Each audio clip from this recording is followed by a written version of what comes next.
वहीं राजस्थान की अगर बात करें तो राजस्थान में बारिश का दौर भले ही थम गया हो, लेकिन आम जनता की परेशानियां कम होती दिखाई नहीं दे रही। जयपुर के स्वर्ण जयंती पार्क और किशन बाग में जल भराव की समस्या के चलते पार्कों को आगामी 3 दिनों के लिए पूरे तरीके से बंद कर दिया है। वहीं पार्क के आगे से रास्ता निकलने वाले रास्ते पर भी जल भराव की समस्या के चलते स्कूल के बच्चे हों या फिर आम राहगीर, हर कोई इसी गंदे पानी के अंदर से होकर गुजरने पर मजबूर है। ये खास रिपोर्ट देखिए।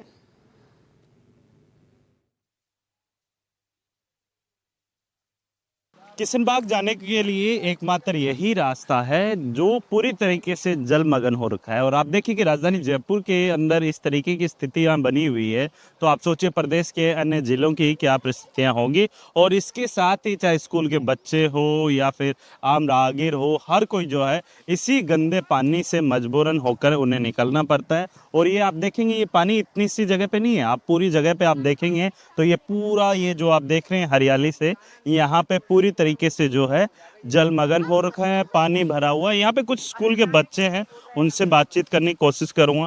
बेटा क्या नाम है आपका? परिणीता जैन। परिणीता, अभी जैसे आपको स्कूल से आप आ रहे हैं, क्या कुछ प्रॉब्लम होती है? क्योंकि रास्ता तो ये तो आने का। हमारा रास्ता तो यही है, लेकिन यहाँ पानी भरने की वजह से हम आ नहीं पाते हैं। और कोई गाड़ी वाले आते हैं तो 20-20 रुपए लेते हैं, हम दे नहीं पाते पैसे, तो हमको बहुत दिक्कत होती है। फिर हमको उधर से घूम के आना पड़ता है, इधर से उधर भट्टा बस्ती के रास्ते से उधर आना पड़ता है। तो पैदल आते हैं तो लेट हो जाते हैं, स्कूल वाले भी डांटते हैं हमको। तो आप लोगों ने बताया नहीं स्कूल में कि सब इस तरीके से रास्ते के अंदर पानी भरा रहता है? स्कूल वाले मना करते हैं, बोलते हैं वो हमारी हेडक नहीं है, वो तुम्हारी हेडक है, तुम जानो, तुम्हारा काम जाना है, हमने इसमें कुछ ही नहीं कर सकते, तुमको स्कूल रोज आना है इसी से। तो इसका हमारी बहुत दिक्कत होती है। आप भी यहीं? हाँ, किशन बाग से ही आते हैं।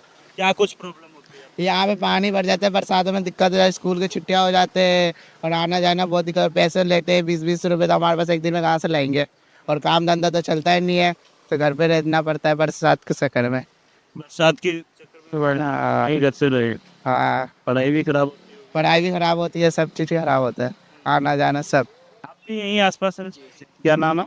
कृष्ण कुमार भारद्वाज जी, जैसे ये पानी भरा हुआ है तो ये क्या मतलब हमेशा ही ऐसे? जी। बाकी मैं यही कहना चाहता हूँ कि ये स्कूल के बच्चे हैं जो भी अपने, तो इनके लिए सुविधा की जाए, मैं इसी का रिक्वेस्ट करना चाहता हूँ। यहाँ पे आपको अगर मैं दिखाऊं तो ये बच्चे देखिए, हाथों में जिनकी किताब होनी चाहिए, मजबूरन उस जो कह सकते हैं कि लचीले हमारे प्रशासन और एक जो कह सकते हैं उदासीनता को देखते हुए ये बच्चे अपने किताबों को सर पर रखते हैं, जूतों को हाथ में लेते हैं और फिर इस गंदे पानी से होकर इन्हें निकलना पड़ता है। और इसके लिए जो जिम्मेदार हैं वो जो है अपनी जिम्मेदारियों को कागजों तक सीमित करके अपनी जिम्मेदारियों से जो है इतिसरी कर लेते हैं। और इसकी जो कह सकते हैं कि खामियाजा है जो ऐसे ही बच्चों को भुगतना पड़ता है। अगर यहाँ से इनको आने जाने के लिए प्रॉपर तरीके से रास्ता होता तो शायद जो इनके पैरों के अंदर जो जूते होने चाहिए थे वो शायद हाथों में ना होते, और जो प्रशासनिक अधिकारी हैं वो केवल एसियों के अंदर बैठकर लीपापोती करते हुए दिखाई दे रहे हैं। राजस्थान में मानसून की बारिश भले ही थम गई हो, लेकिन उसका असर अब भी जो है कई जगह देखने को मिल रहा है।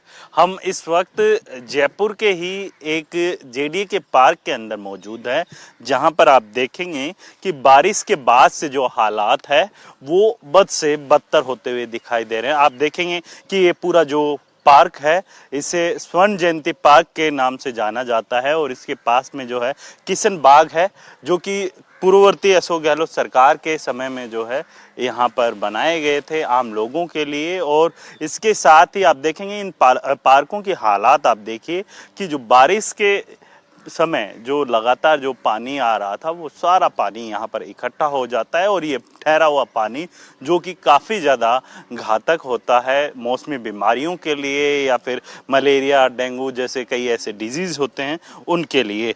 भले ही आप देखिए कि पार्कों के ऊपर करोड़ों रुपए खर्च होते हैं, लेकिन इनके रखरखाव के नाम पे जो खर्च करने चाहिए थे वो बिल्कुल जो कह सकते हैं कि कागजों तक ही सीमित रह गए हैं। आप देखिए इस पार्क के अंदर अगर मैं आपको यहाँ की स्थिति दिखाऊं तो ये जो पार्क है ये पूरी तरीके से जलमग्न हो रखा है। इसकी सीटों की हालत देखिए कि पूरी तरीके से जलमग्न हो रखी है, और साथ ही यहाँ पर साफ सफाई को लेकर भी जो है कोई व्यवस्था है वो नहीं की गई है। और इसके अलावा अगर बात की जाए इस पार्क की, इन किशन बाग और इस पार्क जो स्वर्ण जयंती पार्क है इसकी, तो यहाँ पे जो है आने वाले 3 दिनों के लिए यानी आज से लेकर आगामी 3 दिन के लिए जो है ये पार्क और ये जो किशन बाग है पूरी तरीके से बंद रहेगा। हालांकि जेडीए के द्वारा जो है इसका एक जो सूचना है वो जाहिर की गई थी, लेकिन जो है यहाँ पर पूरी तरीके से इस पार्क को बंद रखा गया है क्योंकि यहाँ पर पानी है। ना जेडीए के द्वारा इस पानी को निकालने का जो है काम किया जा रहा है। हाँ, ये जरूर है कि ये जो लंबी जो घास है उसकी कटाई छंटाई का काम है वो अवश्य किया जा रहा है, लेकिन जो वास्तव में जो काम जो लोगों के लिए जो कह सकते हैं कि सुबह सुबह मॉर्निंग वॉक या फिर अन्य चीज़ों के लिए रहते हैं उन चीज़ों के अंदर काफ़ी ज़्यादा परेशानी आती है। और इसकी अगर मैं दायरे की बात करूं तो लगभग ये जो पार्क है 1 से 1.5 किलोमीटर के दायरे के अंदर फैला हुआ है, लेकिन इसकी जो कह सकते हैं कि जेडीए और अन्य जो प्रशासनिक अधिकारियों की अनदेखी के कारण जो है ये जो पूरा पार्क है धूल खाता हुआ दिखाई दे रहा है। और इसी की वजह से जो आम जनता का पैसा है वो यहाँ पर जो कह सकते हैं कि वेस्ट होता हुआ दिखाई दे रहा है। और ये अब से तस्वीरें नहीं है, हर बारिश के मौसम के दौरान इसी तरीके की तस्वीरें हैं वो देखने को मिलती है। हालात ये राजधानी की है तो आप सोचिए प्रदेश के अन्य इलाकों की तस्वीरें क्या होगी। बहरहाल अगर बात की जाए तो ये जो जिम्मेदारी है वो जेडीए की है, और इसके अलावा अगर बात की जाए सरकार के उन नुमाइंदों की जो केवल जो है आदेश देने का काम करते हैं लेकिन धरातल पर कुछ नहीं हो पाता है। जयपुर से सहयोगी जसराज के साथ वीरेंद्र सिंह शेखावत, NDTV।